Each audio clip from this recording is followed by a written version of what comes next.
হঠাৎ করেই বন্ধ হয়ে পড়েছে রাজশাহী ঢাকা রুটে দূরপাল্লার বাস চলাচল। চরম ভোগান্তিতে পড়েছেন যাত্রীরা। মালিক সমিতির অভ্যন্তরীণ দ্বন্দ্বের জেরে মঙ্গলবার থেকে এই রুটে সব ধরনের বাস চলাচল বন্ধ রয়েছে। পূর্ব ঘোষণা ছাড়াই হঠাৎ এই সিদ্ধান্তে রাজধানীগামী যাত্রীরা বিপাকে পড়েছেন। অনেকে বাস টার্মিনালে গিয়ে ফিরে যেতে বাধ্য হয়েছেন। পরিবহন সংশ্লিষ্টরা জানান, রাজশাহী ও নাটোর জেলা বাস মালিকদের মধ্যে দীর্ঘদিনের বিরোধ থেকেই এই পরিস্থিতির সৃষ্টি হয়েছে।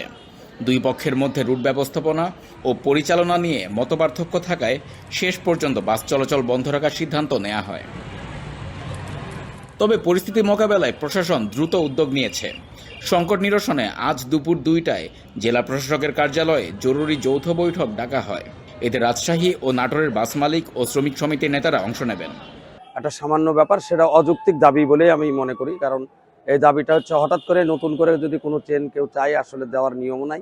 এটা আমাদের আসলে বসে কথা বলার দরকার ছিল, তারপরে চালালে ভালো হতো। কিন্তু সে আগেই ঢুকাই দিছে। এটা আদমান গাড়ি। এই গাড়িটাকে কেন্দ্র করে আমাদের শ্রমিকদের ভিতরে অসন্তোষ এবং মালিকদের ভিতরে সবাই অসন্তোষ। কিন্তু ঘটনাটা ঘটে গেছে অকাঙ্ক্ষিত। এটা আমরা আজকে দুপুরে বসে ইনশাল্লাহ শেষ করি।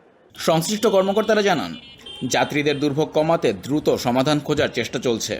তারা আশা করছেন আজকের বৈঠক থেকেই সমাধানের পথ বের হবে এবং দ্রুতই রাজশাহী ঢাকা রুটে বাস চলাচল পুনরায় চালু করা সম্ভব হবে।